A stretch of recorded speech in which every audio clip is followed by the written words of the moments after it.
Thank you very much. Thanks, everyone here tonight for making it to tonight's Housing and Regeneration Scrutiny Committee. The current chair, Councillor Tony McColmer, is currently on his way, and in the interim, I will be chairing this meeting. Before we begin, our clerk will make a few changes to the arrangements tonight. Good evening, everybody. So please could I have a nomination for the interim chair until the arrival of the usual chair of this commission? Second. Councillor Beckles, thank you. Can I have a seconder, please? Thank you. Councillor Beckles. Thank you very much. So good evening, everyone, and welcome to this meeting of the Housing and Regeneration Scrutiny Committee here in London Borough of Newham. This evening's meeting is being held in person at East Ham Town Hall.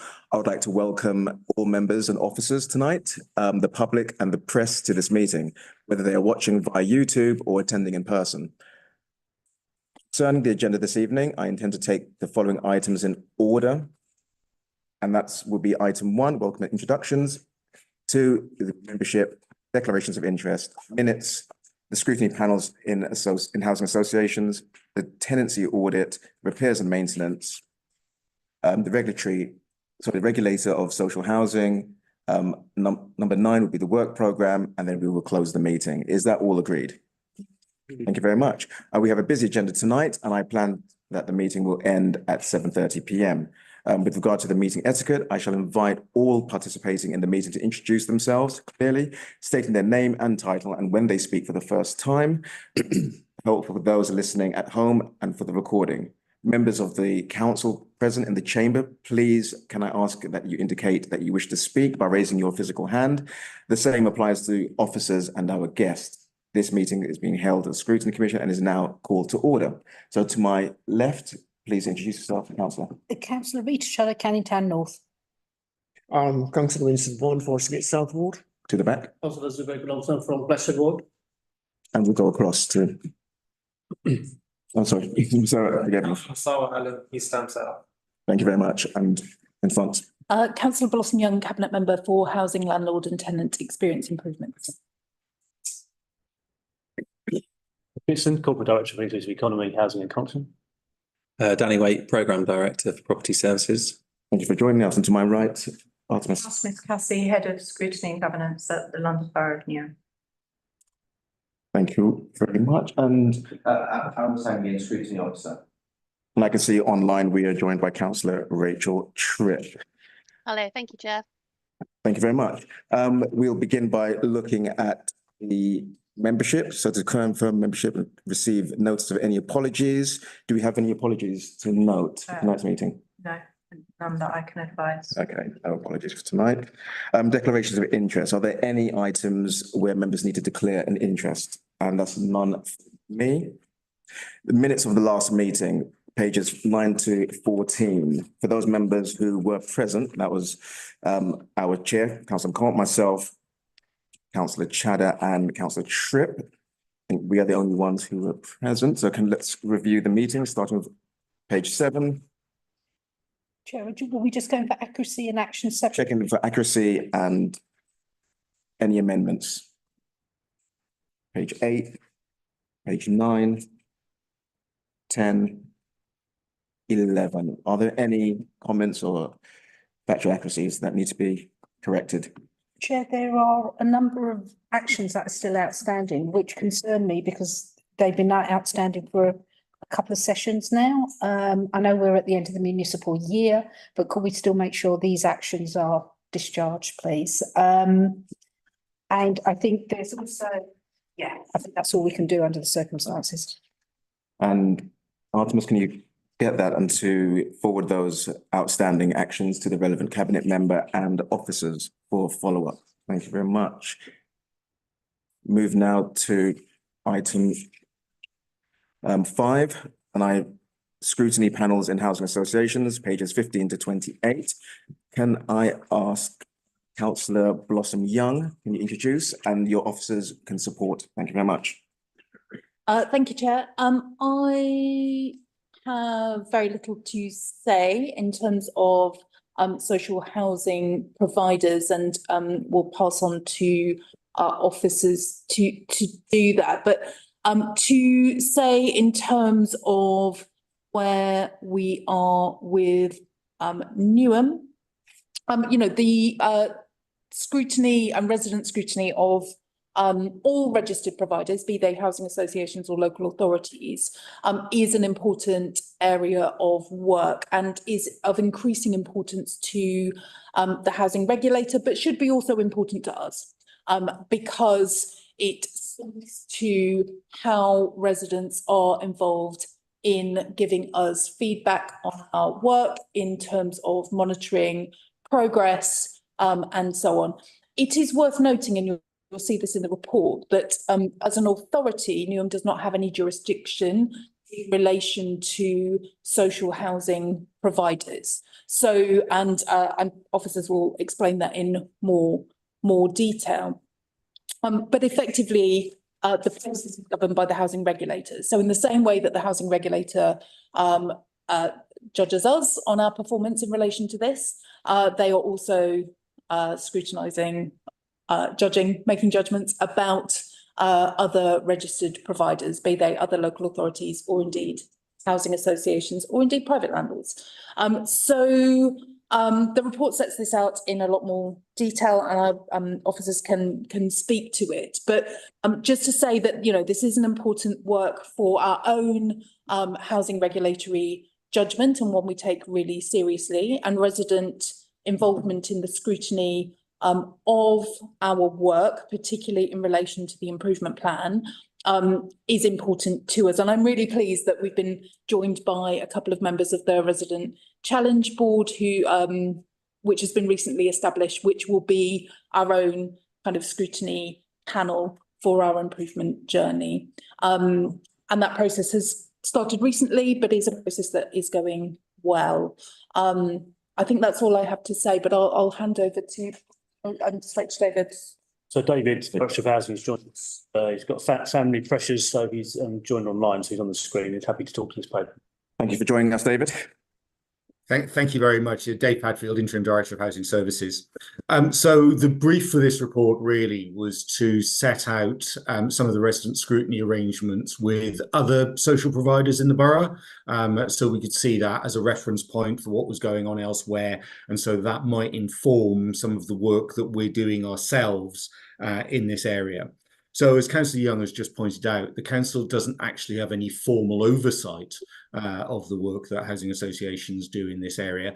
That very much sits with the regulator for social housing. Now, the regulator has set out in one of its consumer standards what it expects to happen in this area. That's in the Transparency, Influence and Accountability Standard. And there's a summary of the requirements of that standard that are set out in the report.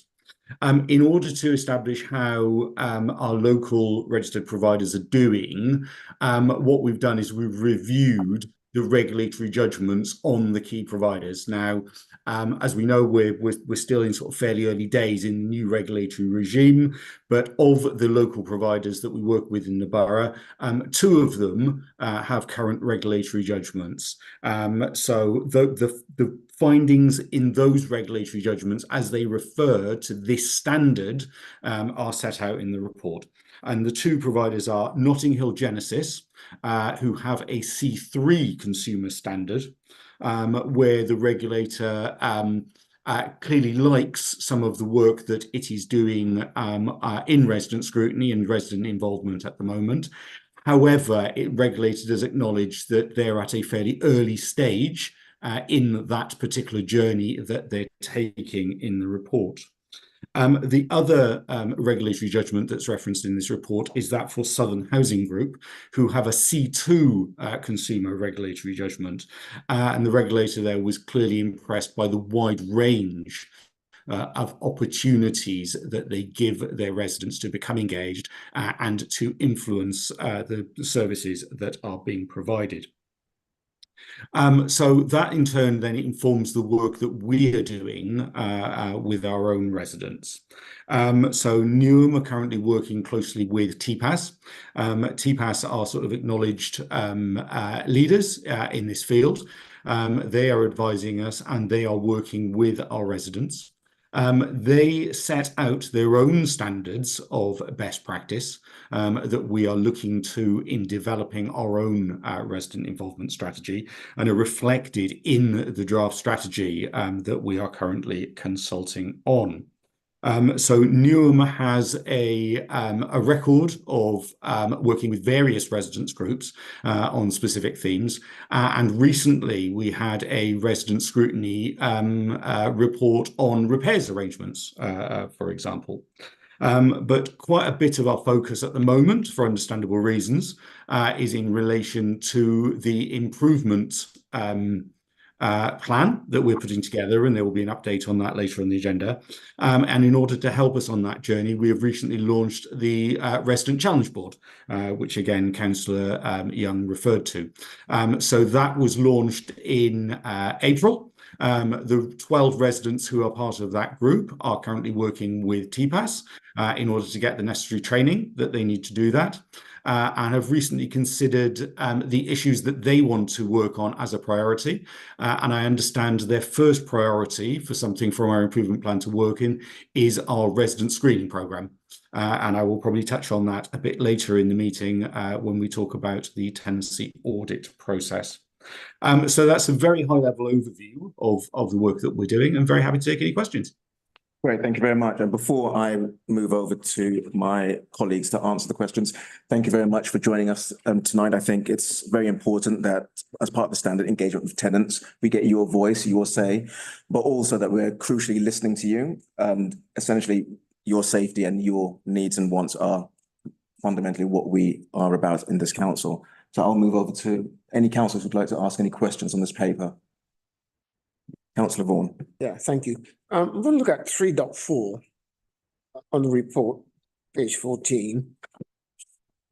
I wonder if you can describe that a little bit more clearly for me, if you more clearly. The reference, sorry, everyone. 3.4. It states a key element of the consumer standards is that providers must create opportunities for tenants to scrutinize the performance and have they say in service, how services are provided. That's not quite clear. Is it incumbent on the tenant themselves to provide this, or should you be making? It's the council that should be making. So Responsibility. it is the council's responsibility. Yes. So this is around mechanisms for tenants to be able to scrutinise the performance of the council in relation to its housing services. And there's lots of different ways to do that, of course. So one of the things that we are engaged in at the moment is I want to say a refresh, but it's more than that. Essentially putting together a new resident involvement strategy for housing services. So that process is in train at the moment. There has been a survey with council tenants and leaseholders. There are some workshops the next weeks to further iterate that, and then the strategy will be drafted on that basis. And I suspect that that involvement strategy will set out some of the mechanisms that the council will provide to enable that scrutiny. A very key part of that, particularly in relation to the improvement journey we're on, is the Resident Challenge Board, which has already been established. Okay, if I may. Yes, please do. What are the time scales then for completing this? Involvement strategy? Yeah. Yes. So we have started with a survey at the moment. We are working towards September as being the sign off for a final strategy. So we're expecting a kind of draft strategy in the summer, and then that will need to go out to full consultation. So we're expecting to have a final strategy in place by September this year. Splendid. Okay, thank you, Chair. Thank you very much. Councillor Chadha. A couple of points. This paper's titled Scrutiny Panels in Social Housing Providers, and it's a fantastic paper. I've got no serious criticisms of it, but I'm curious as to why it's titled that, but it's actually got a mixture of discussions around, it's only got 2 references to social providers taking on board David's point that these are the two that have been inspected so far. Can I just ask for clarity? What was your thinking in bringing this to us today?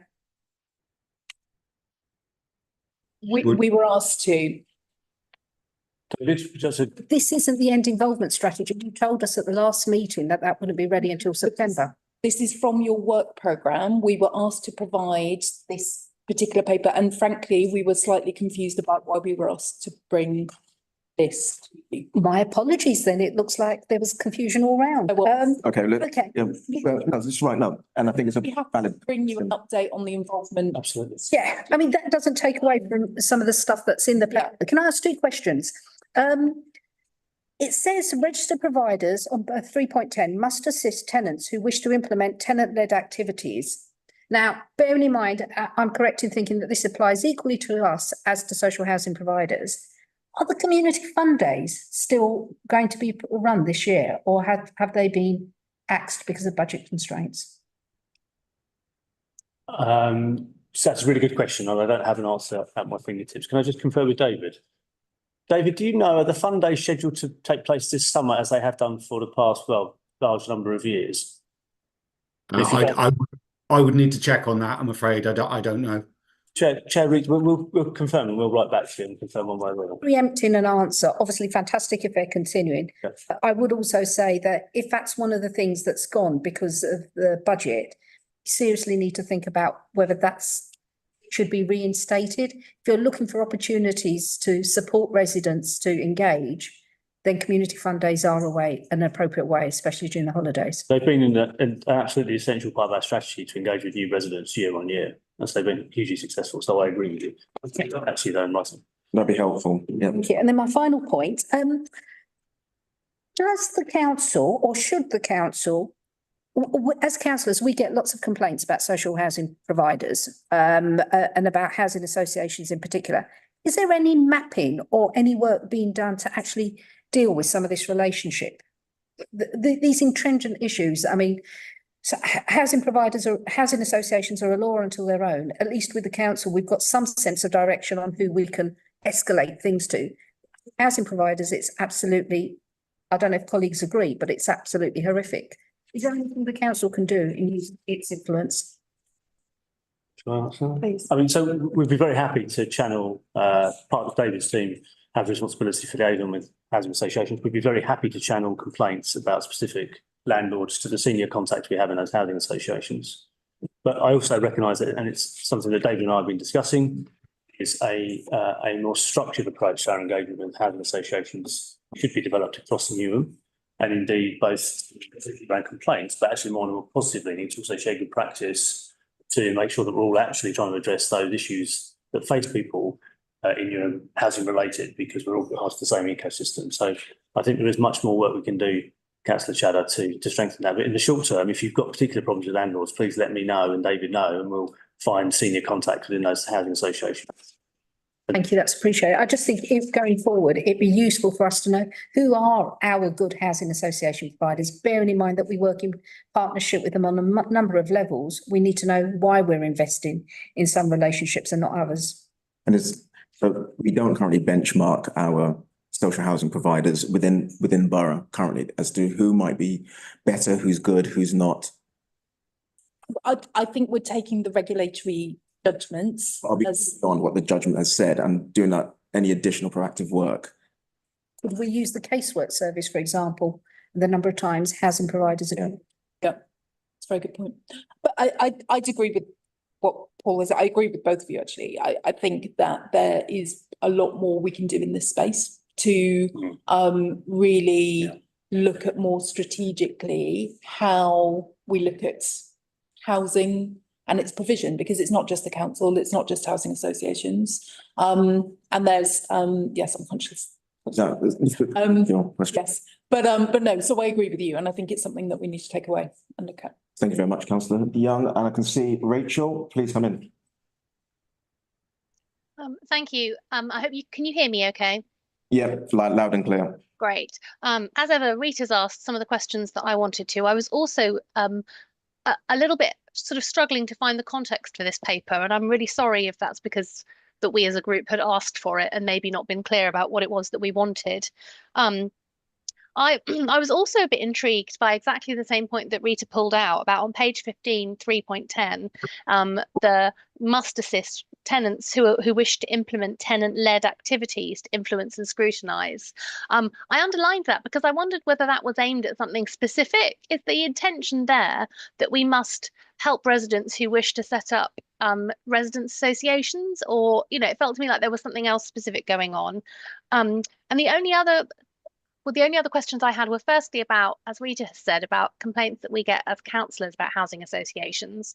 Obviously, we're kind of on thin ice here in the light of the regulatory judgment, because it's not as if we're in a kind of marvellous position to tell other organisations how to manage their housing stock. But at the same time, there are definitely times when it does feel like beating your head against a brick wall with the housing associations. And the thing that kept coming up for me is that although the point in the paper is right, that we don't have a regulatory function for registered providers, we do, of course, in some cases have a contractual relationship with registered providers.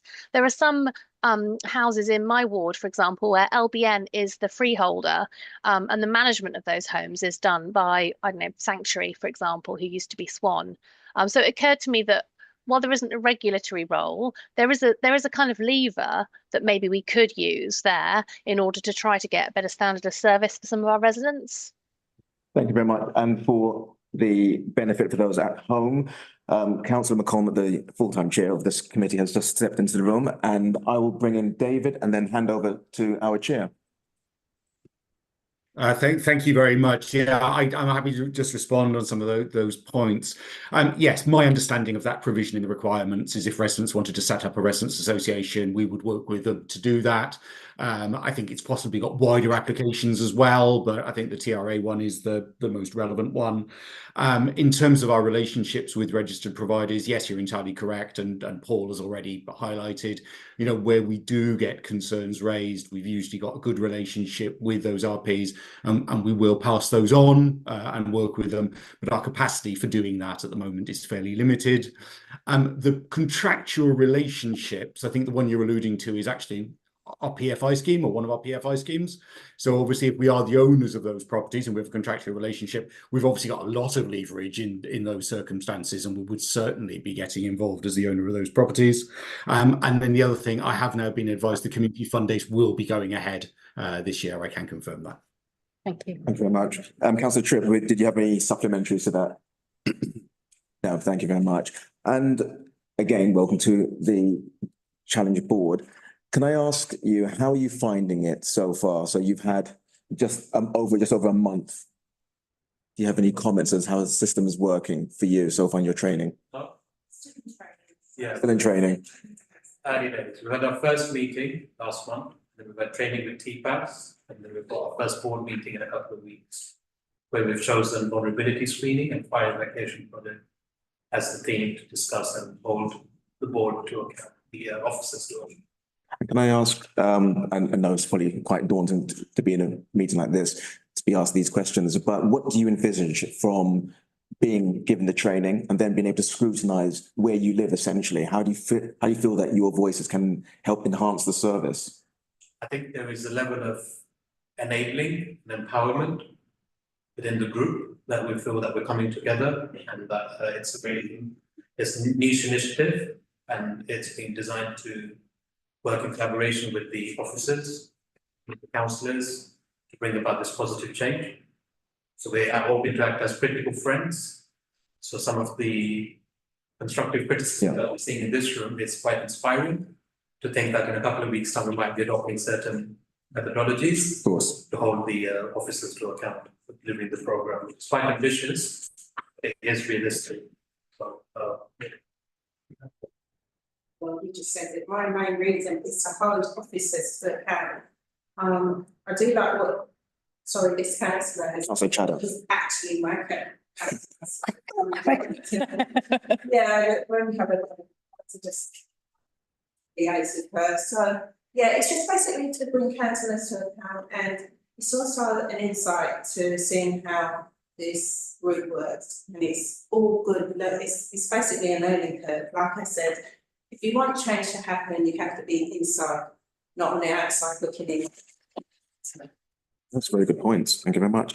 And again, looking at resident voice, especially on the challenge board, if residents were not happy, if there were issues that were not being resolved, how will their voices help influence and also change the course of direction? You know, we want to be a good A1, whatever the score might be. How do we change to make sure that we're on course and providing that better service using the opinions of residents? Absolutely. So I think it's multi-pronged. So I absolutely I'm heartened to hear that, and absolutely about holding us to account in the same way this process is. I think we are at the start of a journey with this particular group, and I think there's a lot about how that pans out. I have really welcomed so far the robust challenge actually around a lot of the work that we're doing, and there's a lot which is informing how we change, but early days, as I say. I think the involvement strategy, looking at the sort of things that are coming out on the survey, and I will be a couple of weeks, but looking at what is coming out of the survey, a lot of that actually chimes with the standards piece that was referred to earlier, I think in 3.10, around people really caring about their local area and caring about taking action in their local area. So yes, I think it is pointing to tenant and resident associations, but I do think it's broader than that. And I think what we are likely to end up, without wanting to preempt the strategy, from what I'm seeing so far, I suspect it's going to be a range of different mechanisms that we end up with. And some of that I think will be hyperlocal and estate-based, and some of that I think will be much more strategic. And I'm really excited for that actually, because I think that's about people being able to, and us empowering tenants actually to take a really active role in resolving what is going on their doorsteps and in estates, as much as it is about how residents are helping us to change our services for the better. Thank you very much. So it's an evolving process. I realise I'm not giving you specifics of how that may work in practice. I think this is an item that with the, I guess, the view of the chair, maybe that you come back and report how residents are being involved. Yeah. If this paper is actually being effective. Absolutely. And you mentioned that you're on a journey, but most journeys have to end at some point, and what that end point looks like for us. Yes. Improvement. Councillor Chadder. Can I make a radical suggestion? And that if colleagues who are on the panel are minded, that we invite them as regular contributors to the meeting, and either in a private session or on public, depending on how the committee feel, well, how you feel. Yeah. Well, depending on how the challenge board and they look like they're accepting, please note that. Artemis, are there any further questions from the councillor? Technical question, if you don't mind. In years gone by, we never heard about mauling homes and so forth. It's only the last recent years that you hear about houses having mold infestation inside. What is the cause of this? Any idea whatsoever? I mean, you can have down against warmth and in the middle somewhere where the temperature is ambient, but then you can get that. But with so many properties at the moment now suffering from dampness and mold, there must be a main reason as to why that is happening. Any idea? I can probably talk about it, yeah. I mean, the first answer is that it's a very complex answer to give, actually. There undoubtedly has been, and I'm not specifically talking in relation to London Borough of Newham stock. This is across the sector because it's a sector-wide problem. There has been very well documented deterioration in stock across the sector, which has contributed with things like penetrative leaks, roof leaks and things like that, which have contributed to certain damp and mold cases. But the one thing that I would say is, whilst damp and mold as a subject has become front and centre over the last couple of years, most notably following the tragic death of baby our Bishak, it has been a long-standing problem, social housing, for a very large number of years, and something that repairs and maintenance teams in particular and asset teams in general have battled with. I think the approach was found by the Ombudsman, Housing Ombudsman, to be insufficient. And there's been a large impetus put in advance of the death of baby Arab Ishak to change the approach across the sector, which has led to a much increased focus, which was then amplified even further by that tragic incident. So I think that's why it's become much more front and centre than it's been in previous years, but it has been an ongoing problem for a good couple of decades. Really? Good. Okay. Satisfied with the answer, Councillor Vaughan? Sorry? Satisfied with the answer? No supplementary? Oh, yes, of course, it does. Yeah. It's fantastic. Thank you very much. Councillor Guzman, and you'll be the final councillor on this item. Thank you, Chair. Yes, my question is, the private tenants, because, the mostly like nowadays, students, they come up in the new home, they're living, they pay the contracting role. They come on surgery because they don't get like a support from the council. They have can bring the support because they private landlord, they increase every 6 months, 1 year, they increase the money and they can't affordable. They want to set up in this country, their children already going in the police school, everything, and they get a notice, final notice, and they won't kick out from the house. So how can basically we can just support and help from the council side? This is a to. If I can just 2 quick things on that. So the council does run obviously an inspection regime for private sector housing. So it does have a responsibility to inspect private landlord properties on a regular basis and collect a licensing fee. So the council does have a responsibility for those people that are in poor quality private housing. To a second point, the government, of course, is introducing new legislation to make it harder for private landlords to summarily evict tenants as well, with a view of exactly the sort of situation you described. So I think, although the council doesn't do that part of it, the government is supporting the council's work through inspection. So there's 2 ways that the public sector can support people more to support private rent. Would you like to come in, Councillor Young? Yes, apologies. So the other thing to bear in mind is particularly for those tenants who Paul's absolutely right about the government and intervention around renters' rights. But particularly for those residents who find themselves in a position where they perhaps fall into rent arrears, it is in our interests for tenants to remain in those properties where that's possible. And so the work that the HPAS team do, and this is Councillor Verdi's brief, not mine, but the work that the HPAS do in terms of prevention of people being evicted is incredibly important, both to support tenants to remain in properties and be supported with negotiations with those landlords particularly, but also in terms of preventing people falling into homelessness effectively. So, okay, thank you very much for that, and thank you everyone here for their comments and their suggestions, and especially like to note all the questions and also the recommendations that have come out of that in terms of feeding back from the challenge board, and also having you come back on this paper and just to update us about how, in terms of our performance and what more we can do here. So, members, do we note? Can we, show of hands? Can we note this paper? Thank you all very much. And on that, I move now to item 6 and allow Councillor McCormack to take charge.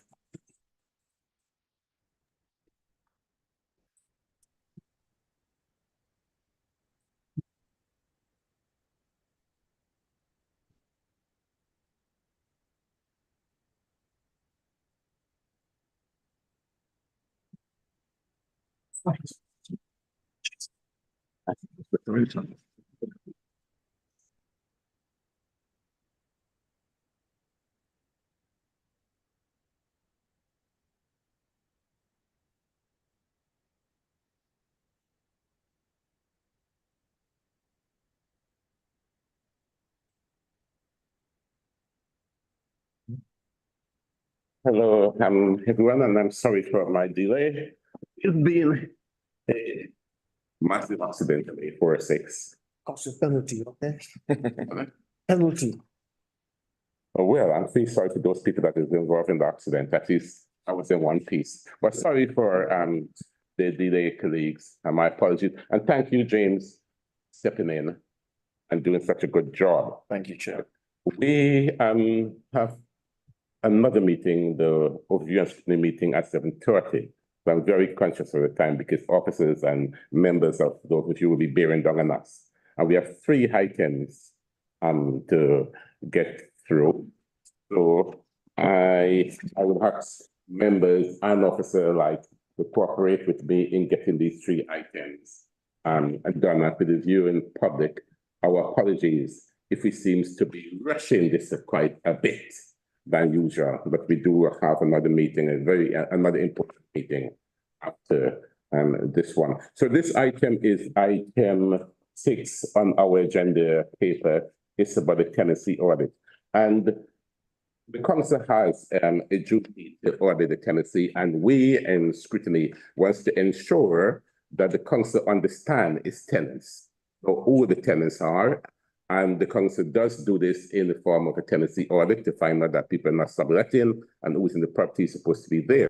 Another thing about that we want to ensure, and another council has ongoing work, the vulnerabilities of some of our tenants, especially the fires related. So Grenfell was one of them. And if there's a fire, God forbid, the fire brigade along with the council know exactly which property to go to, because that person may need help, etc.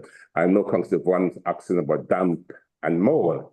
We also need to know the state of repair of our properties, etc.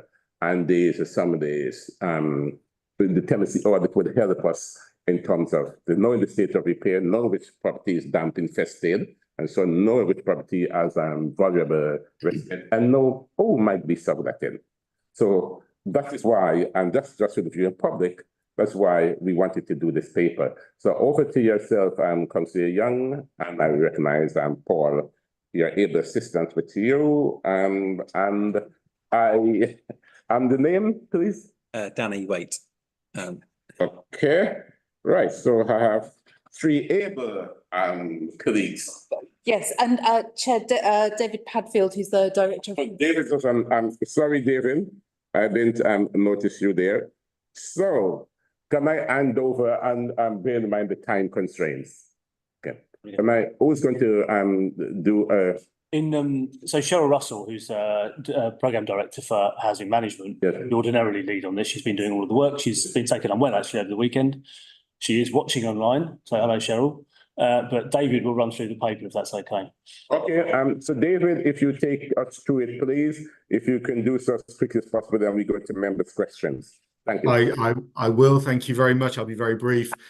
So the tenancy audit programme, I believe this commission has discussed previously. It was launched in 2024. And as you've just set out, Chair, it has a double purpose. First of all, to make sure that the people occupying our properties are the people who should be occupying our properties, and we don't have any unlawful subletting going on, but also to check on the needs of those residents. We've talked a bit about the regulator already this evening. There is a clear expectation on the part of the regulator that we know who is occupying our properties and we understand what their needs are, and also an expectation from both the regulator and the Housing Ombudsman that we are able to tailor our services to the specific needs of those residents. So our programme is very much designed with that in mind. The programme's been going for some time. The report sets out that initially we did struggle for numbers and struggle to get going. However, the work that the team have done has now addressed that. We have a much more efficient process for doing this, and we have significantly increased the numbers of tenancy audits that are taking place every month. And that should enable us over time to now catch up and still complete the programme within the timescales originally envisaged. The report highlights the need for cross-council cooperation in all of this work, and highlights some of the case studies that have come out of this work already, some of which are very, very impressive and include joint working with numerous other council departments, including adult social care. The report also highlights a related programme, which is around the vulnerability screening. The regulator for social housing, in acknowledging some of the health and safety risks to our residents, requires us to mitigate those risks. So in doing that, we're very much focused on what we think are our most high-risk buildings, which are obviously the high-rise buildings, and identifying our most vulnerable residents within those. So for those buildings that we identify as being the most at risk, we have been contacting all of the vulnerable residents within those blocks to find out what their needs are, and specifically to find out whether they might have any needs, for example, in terms of evacuation, in terms of if there were a fire in one of those buildings. So a lot of work has been done on that area, including for the most vulnerable residents, doing person-centered fire risk assessments of those residents, and also gathering information that in some cases we will put in the premises information box so that the fire brigade can access that information in the event of a fire in that block. So very happy to take any questions that you may have on the report. Thank you. Thanks very much, Dave, and Councillor Charter. 2 quick points. 3.4 mentions Appendix 1 for the revised policy. Have I missed it? Did we get an Appendix 1? Because there's nothing attached to this document.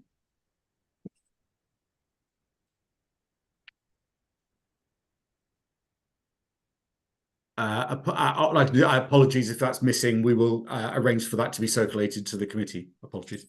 Thank you, David. And my second question was, I'm a little bit confused by these targets. So you start off the report by saying that meeting the original target was a little bit of a challenge, which was around 380. By paragraph 3.5, you've said you're on target to complete 400 audits. But then by 3.8, you've increased your target to 500. I'm not quite following how it's gone from not being able to achieve to overachieving, and now to overachieving on your overachievement. And I just don't understand. Are you confident on these figures? Go for it. So I think, and I struggle slightly with the presentation of this. Also, this is a 3-year cycle where we need to be completing tenancy audits. The targets that are set are monthly. So the team has set monthly targets, and that's the 400 that's referred to, and that actually needs to ramp up because we're slightly behind on where we should be at the end of 24-25 financial year. That means that there needs to be a ramping up in this financial year to be able to catch up and make sure we're on track in terms of the overall programme. But so it's the difference between the monthly target and what that means overall. Okay, so it's meeting the kind of the shortfall of targets today. But you've got no more resources to do this, have you? So I think there's a couple of things. So in parts, did you?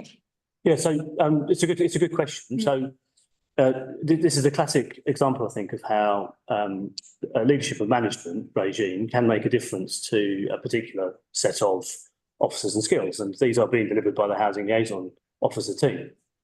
And from November, we brought in a new leader, new manager for that particular team, who looked at the processes, looked at what they were spending their time doing, introduced new targets, increased the level of performance management on that team, and has delivered results which you can see in front of you have been sustained over a number of months now at around about 420, slightly more. So in answer to your question, because of that fundamental shift in that team, and the team have risen to the challenge really well.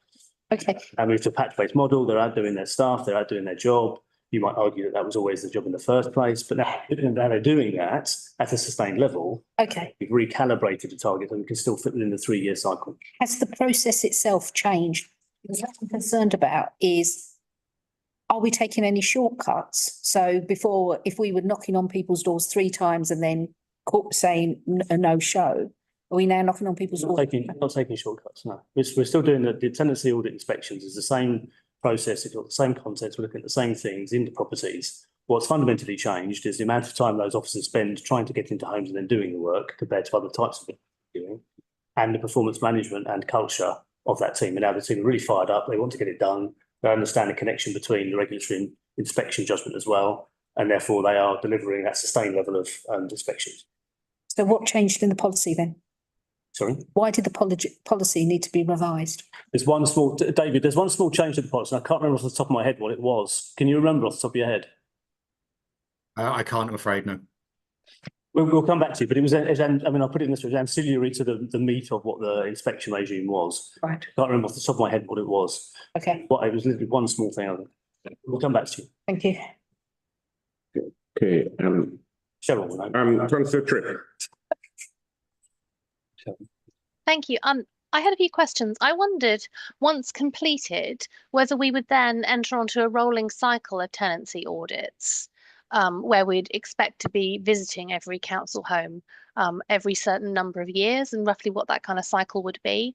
I also wondered, I had a kind of question in my head about whether your experience is that the visits that you're making can effectively do kind of both prongs, which is to say both a kind of caring visit, like, are these people vulnerable?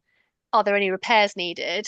And also a sort of an official kind of visit, like, is anyone living here who shouldn't be? And whether you're finding those two functions work together in a single visit, and whether you can kind of build trust, but also enforce if you're doing both those things at once. And related to that, I did wonder, and the case studies were really helpful, thank you. And I wondered what sort of frequency of subletting you were identifying, and whether you felt that when you were in properties, you were really identifying when subletting was taking place. I know separately from our landlord licensing that it can be very hard to identify whether the people who say that they're living in a home are actually living in a home, particularly around like unlicensed HMOs and things.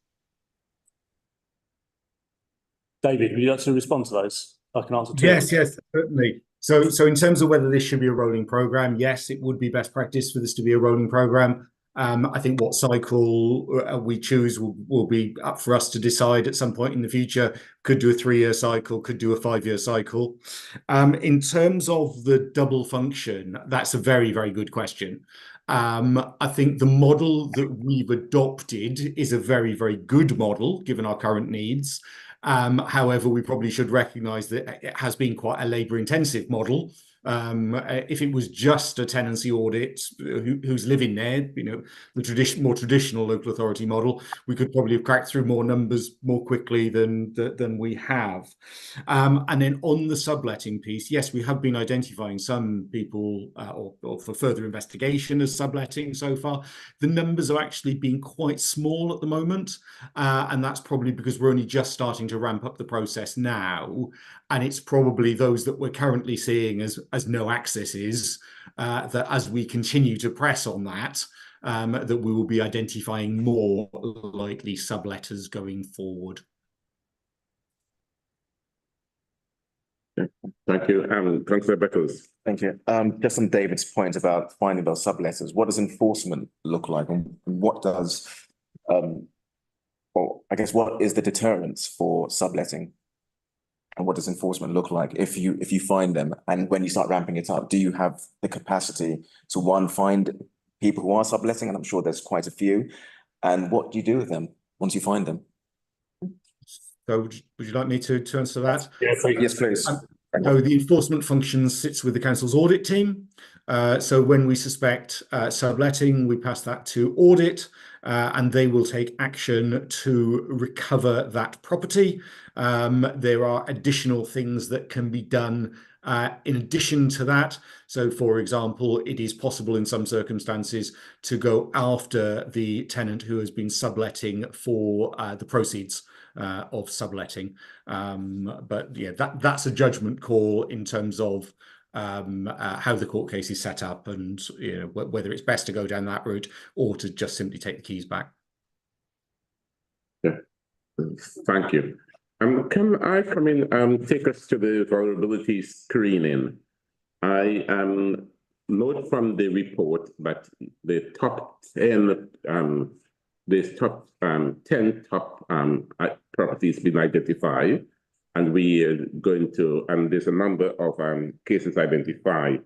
I think it's 92 confirm vulnerability in that on page 5 or page 31. How long would it take us to know how many vulnerable tenants do we have in all our 14,000 plus properties? David, So it's linked to tenancy audits, of course, isn't it, to some degree? It is indeed. So by the time we have completed the tenancy audit, we will have that complete set of information on all of our residents. Any identified vulnerabilities will be recorded. In terms of the vulnerability screening process at the moment, this is just aimed at our high-rise blocks. in terms of mitigating risk. So we will work through all of those, and probably by the time that we've completed that exercise, the wider tenancy audit programme will have probably covered most of our other properties as well. And the peak time frame for that is 3 years. So, Chair, if I may, I think we should come back to you with the date for when we expect the particular vulnerability screening to complete, because that is not 3 years. I know it's, I can't remember the date. You're reading my mind. Okay, so I think if we can come back to you with a date for that. What I would say is that there's been a real intention to focus on our highest risk blocks at this point, which is why we focused on those 10. Yes. We will then look at the next 10, and then we will look at the next 10. So it's very much about staggering that according to risk and how, and because really this is about putting mitigations in place, particularly around fire. Okay, and that is an answer that I'm looking for, and hope that that is followed up in practice. But because 3 years is far too long. Come back to you with the date for specifically for the vulnerability screening piece. Okay, thank you very much. Any other member? Yes, if I may, Chair. Page 31, paragraph 3.25, the last sentence. It says a tenancy order is undertaken, vulnerabilities are explored with the resident, and if the vulnerability would impact the resident being able to evacuate the property, a person-centered fire risk assessment is carried out. Is that not done on all the properties inspected? 3.25, page 31. Tenancy audit is under. So for all of our properties, we have a fire risk assessment based on the property. The difference between that and a person-centered fire risk assessment is for the person-centered one, we actually focus on the occupants of that particular flat and what their needs are. So again, are they particularly at risk of fire? Would they be able to get out in the event of fire? So to give you a good example, in some extreme cases, if you have maybe an elderly person who insists on smoking in bed, the most sensible course of action might be to actually install a personal sprinkler system in that flat to mitigate the risk of fire. But that would be an extreme example. Thank you. Thank you. I haven't seen any other member, and because of the time, I need to move on. So thank you for this paper, please. So do I move that we note this report? Is that agreed? Agreed, Chair. Then we will now move to repair and maintenance, and this is going to be a verbal update. Members will know this is a bugbear of us. And repair and maintenance has always been one of the things that exercise members, and rightly so. In terms, and we know recently or last year, not in the distant past, the housing regulator came in and they passed judgment and so on. We in Scrutiny have accepted that there's going to be a verbal report on this occasion to get a more detailed report later on. And Housing Scrutiny would be speaking with the directorate in formalizing properly, so therefore we get an in-depth report now. And I've spoken to Peter Young regarding the housing regulator. We're going to streamline it in such a way that we have written reports coming through. So this time it's going to be a verbal update. Last year, March, we did a scrutiny, and this year we should have had one now, but never mind. Councillor Young, I'll come to you in a minute. Yes. So without saying any more, probably the time allotted, about 10 minutes or so for this, because this is just a verbal update. Can you take us through? And so therefore that 10 minutes include members' question by the mind on this. Blossom. Chair, I just wanted to thank you for our discussions on this and for your flexibility and understanding in relation to where we are with the programme. We very much want to provide you with the full updates on progress and performance in relation to RMS, and I appreciate your flexibility in that happening at the right time.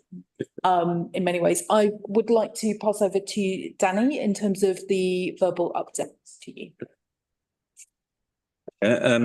Yeah, I will keep it fairly brief, and we'll talk around primarily the key performance indicators that have been the back end of the last financial year, because I think that does give a good high level indication of where RMS currently sits. To begin with, we'll talk around the overall percentage of repairs completed within local target times, the target for which is 90% the year, and the actual performance was 85%. So obviously just slightly below where we would want to be to meet our targets. But I think what is notable from that, and you'll see this when we do put together the fuller report, and as the figures are put to public, that there has been an upward trajectory in performance from the start of the year through to the end, and most notably, the last 3 months of the year, January, February, March, were all above target at 90, 93 and 91%. So there have been continued improvements, and we expect that to continue into the new year. The next key performance indicator that we're looking at is the emergency repairs completed in time frame for 2024-25, a 95% target on this particular metric. And the good news is that the year finished with total performance at 98%. So very good performance across the board. And again, the final 2 months of the year, February and March, were at 100%. So some real sterling work has gone in within RMS to ensure that our emergencies are completed fundamentally within time. The next metric is the percentage of repairs appointments kept. The target for this is 90%, and the performance for the year was 86%. So obviously narrowly missed out. But again, we've seen a relatively steady actually trajectory, but slight uptick towards the end of the year, where we've reached 87 and 88% across January, February and March. So continued improvements, and it's another area that we're focusing on, and some of the improvements that we're undertaking within the improvement plan are obviously targeted with this particular metric. I think one of the other things that's key to mention with that is around about 10 to 15% of the repairs orders within RMS are undertaken by subcontractors. And what we do have at the moment is a slight data lag on the completion of those works, and we're doing work with our colleagues in IT and systems to ensure that we're able to move across to live reporting, so that upon completion and practical completion of those various repairs items, they will have access to our in-house systems to update it in real time, and that will hopefully prevent that data lag and should give us slightly more accuracy around that 10 to 15% of completions. The next metric is one that's really crucial, and I'm sure will be at the forefront of your minds, and that is the number of repairs completed right first time. The target for this for the year was 90%, and the performance was 79%, which is obviously a lot lower than we would like to see. And again, is an area that we're focusing on in terms of our improvement works. I think one of the key areas to note on this is the way that the works are allocated to RMS currently. There is quite a large proportion of repairs orders that go into their system and for them to be carried out, which are larger, more complex, and in some cases, sort of planned repairs, which are not physically possible for them to complete from inception at the first visit. Things like window installations and door installations will always require more than one visit, because they have to measure up, take that work away, have it ordered, and then come back and fit it. For example, there are some semi-components and component parts, so kitchens and bathrooms, for example, even if it's not a full kitchen and bathroom replacement, if it's 3 or 4 days work, that would count as being missed at right first time. So there's some work being done at the moment in the background around setting the definitions of what the responsive repairs looks like, and how that's recorded to give a truer reflection on what, how many repairs that should have been completed first time are actually completed first time. And we expect that metric to be vastly improved into the future, whilst also reporting in a slightly different way on those major repairs to show that they were completed within the timeframes that they should have been from inception. I hope that's clear. If not, I'm happy to take questions on that. Resident satisfaction, another key metric for us, marked out of 10. The target is 8.52.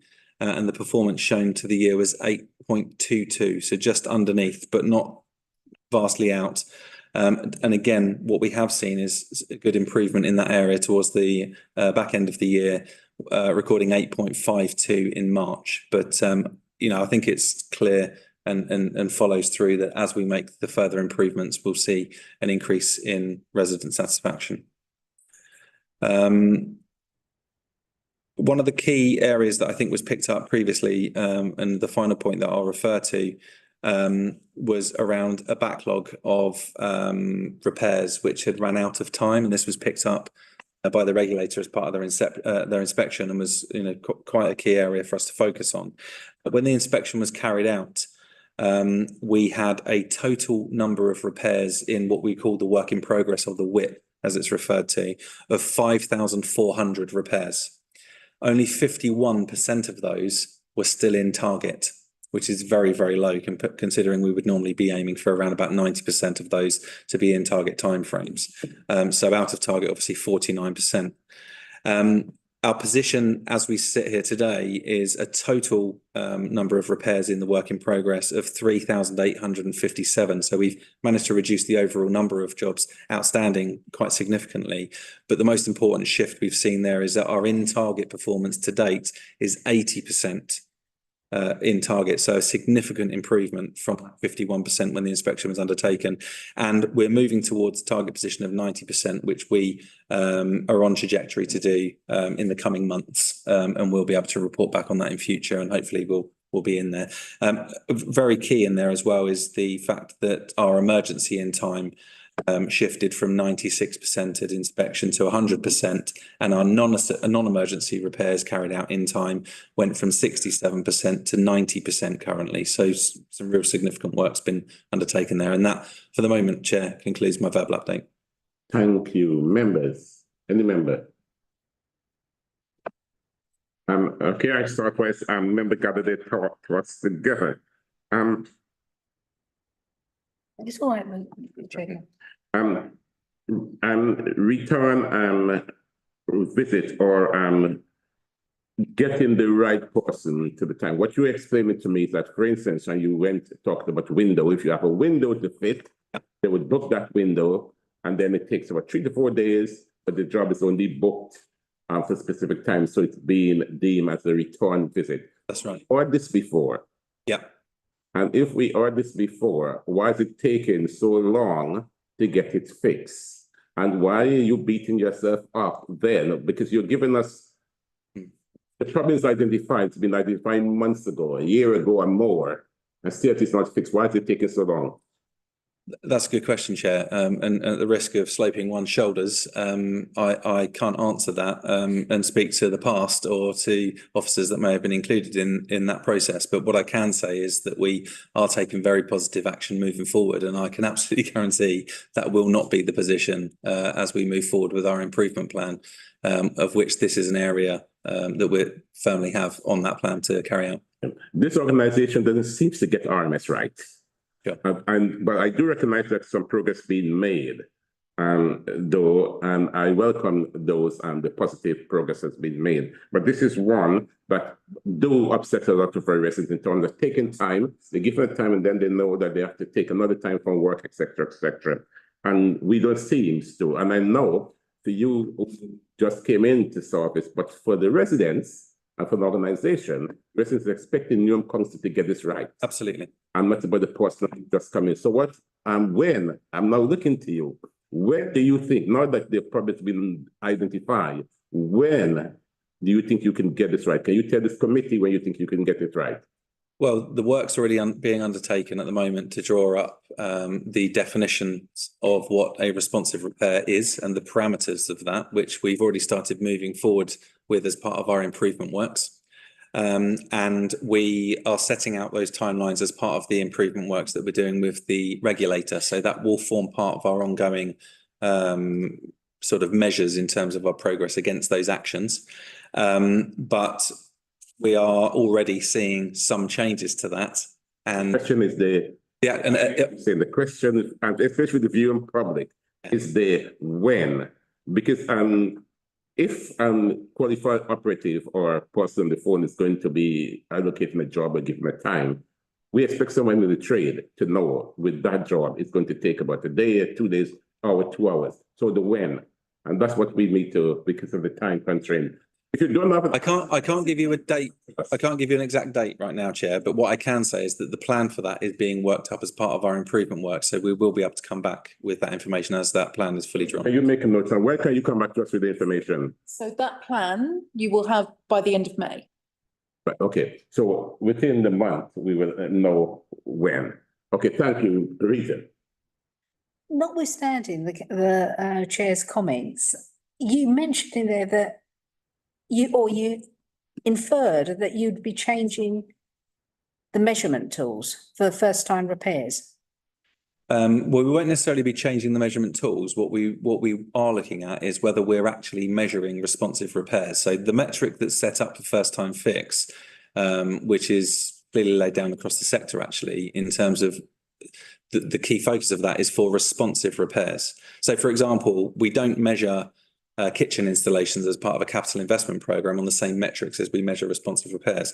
What we have at the moment, in some cases, are kitchens and bathrooms, either in their entirety, being carried out within a responsive repairs team because there is an urgent need, or it might be that the 75% of a kitchen is being replaced, not a full kitchen replacement, and we are still measuring that under the same metrics as we would for a responsive repair, and it isn't one, and that it absolutely skews the figure. And what I would say is Newham is not on its own in this position, and there are lots of other organisations that are carrying out the same piece of work currently to ensure that we are measuring correctly responsive repairs and not major and complex repairs within that basket. And I get the need to distinguish between the two to be able to, from a management point of view. My concern is that this committee should have sight of overall everything. Because and this happens continually at this council, and I'm sorry, I'm going to go off on my bugbear, data. You know, data in this council shifts to suit the circumstances as well. Now, and especially given the Regulator of Social Housing's comments, if we could be assured that what you're going to provide us with is the data as you measure it now for this repair, for this data set, but also how you propose to report it in the future. We can't tell as a committee whether a change has actually happened and whether that change is actually effective if we keep changing the measurement scales. Absolutely. Yeah, no, 100%. And by way of reassurance, what you will see into the future, the intention is that the measurement of responsive repairs will be genuinely a measurement of responsive repairs. It won't be that there's this additional tranche of repairs that are more complex will be taken out of view. They will be measured in a slightly different way to give you a full view of whether they have been carried out in line with their targets for that role, and then that will be displayed. But you'll appreciate it's the end of the municipal year. Nobody knows if they're going to be on this committee again. We've started a dialogue around scrutinising repairs, scrutinising lots of other work. It is really important that if we're not on this committee and we pick up this scrutiny report in a year's time, we can track what the change has been and what it hasn't been. So for a period, I think you will need to vote to kind of make it clear that you're capturing both sets of data. Absolutely. Okay. Fine. Any other member? Right. Any other member? Okay. So given the time, I would move quickly on. I note that so Artemis has made a note that you're going to come back to us within the month. And you did say Newham is not alone. I do know that councils are facing a lot of challenges in this area. But for a resident, they don't care that we are not the only one.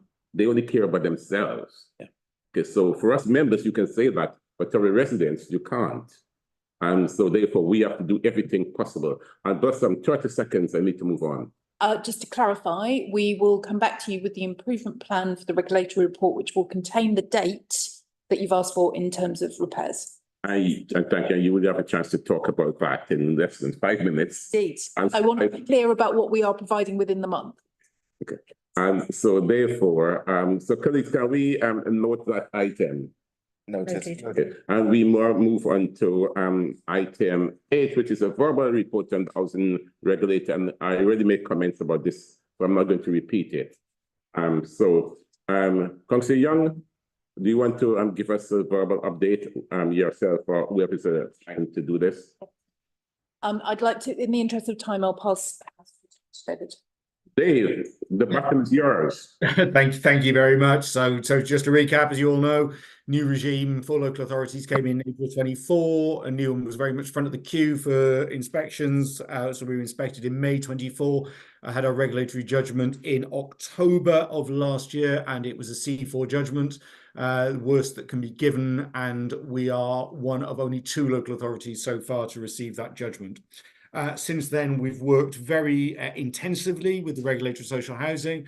We've been meeting fortnightly with the regulator to develop an improvement plan.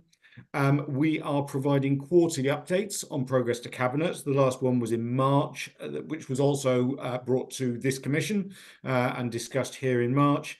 And our next update for Cabinet is due on the 3rd of June. So we have now developed our improvement plan. We had a meeting with the regulator, face-to-face meeting on 31st of March, and that was generally a very, very positive meeting. We have been making some further sort of small adjustments to that plan following comments from the regulator, and we intend to publish that plan, including a public-facing version of it, prior to that Cabinet discussion on the 3rd of June. One of our main focuses on that work has been on the safety and quality standard in terms of keeping our residents safe for obvious reasons. We've made good progress in a number of areas. Danny has already talked about repairs this evening, for example. One of the other very important one is electrical checks. At the time of inspection, the regulator highlighted that only 60% of properties had an electrical check within 10 years. We're now up to roughly 85% of our properties having current electrical checks within 10 years, hoping to finish that off over the next month or so, although we are having some challenges with the last remaining properties with access. Another area where we've been making progress, but there's still a very long way to go, is in relation to the fire risk assessment actions. At the time of inspection, we had about 9,500 outstanding. We've now reduced that to 7,000, but obviously that's still a significant number, and we are working on that. We've already talked about mitigations this evening and the person-centred fire risk assessments, so I won't repeat that. We have, however, commissioned a compliance review with a firm called Pennington Choices. They are currently doing their field work and should be reporting back to us on our overall performance on compliance in June. We've got a stock condition programme going on where we are looking to survey 100% of our properties. We've currently done internal surveys on getting on for about 20% of our properties now. We've already talked about the Resident Challenge Board tonight, so again, I won't repeat that. But there are 2 other external pieces of work that are going on.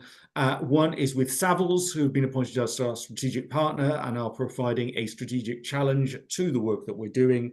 And also, I think it was alluded to earlier on this evening in terms of the information that members receive, including the data. So we're doing some work with the legal firm Capsticks, who are reviewing data that was previously provided to members prior to the inspection, which had failed to highlight some of the problems that were subsequently identified by the regulator. Thank you. Thanks, David. Any member? Any? Thank you, David, for the update that you've given us. The electrical check. I think, listening to you, when would you hit your target of getting 100% of the electrical checks completed? You're 85% now compared to the time of the inspection. From 60 to 85, there is a degree of travel, which is good. But when do you expect to be in June? Compliant? June of this year, within 10 years. Okay. So the fire risk seems to be the one that is still being stubborn, the fire risk assessment. So what are we doing regarding that to be compliant, to get that under control? So we have set up some internal monitoring in terms of the ownership of those 7,000 actions. And we are now meeting with the relevant staff fortnightly to monitor progress against those actions. And we are reporting the outcome of that through our governance process and also to the regulator for social housing. It's probably worth noting that some of those actions will require quite significant capital works. So we're not anticipating getting that down to zero for some considerable time. However, we should be able to make further progress in getting it down from 7,000 over the next few months. Okay, so as a management team, you must have got a target to say, you know what, of this 7,000 plus, we want to hit. And I'm sure Councillor Young is saying, only feet to the fire and say, you know what, you need to get this done by a certain time, X amount. Can you quantify that for us? Again, date not on the top of my head, very much contained within the improvement plan, which you will have. And don't have now, but we will, that's the piece we will give you. I think, as David says, some of this is complex. So some of these are actions that can be rectified fairly simply, and are being, actually. Many of them will require lots of capital work. So it's going to be a substantive programme over time. This is almost where some of the work that we referred to earlier in terms of tenancy audits, and particularly that vulnerability screening, is important, because where we know that some of this, particularly the larger amounts of capital work, are going to need to be programmed over time, what is important, what's vital, is that we are mitigating the risk that that presents to our residents. That's where that screening is important. Thanks. And I suppose what you can do in answer to that, if you can give us a more detail in writing, because we don't have the time now to interrogate what you're saying to us, and I would appreciate that. So thank you very much for coming. Thank you for your response, to us, and thank you, colleagues. So in terms of us moving forward, our work program, can I ask that this be forward? Which is our work program, the Housing Committee work program. And this is the last committee for the municipal year anyway.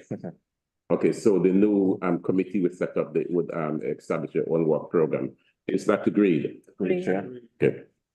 And the next meeting would be determined by the next housing committee, housing and regeneration committee in the new municipal year. Is that noted? Okay.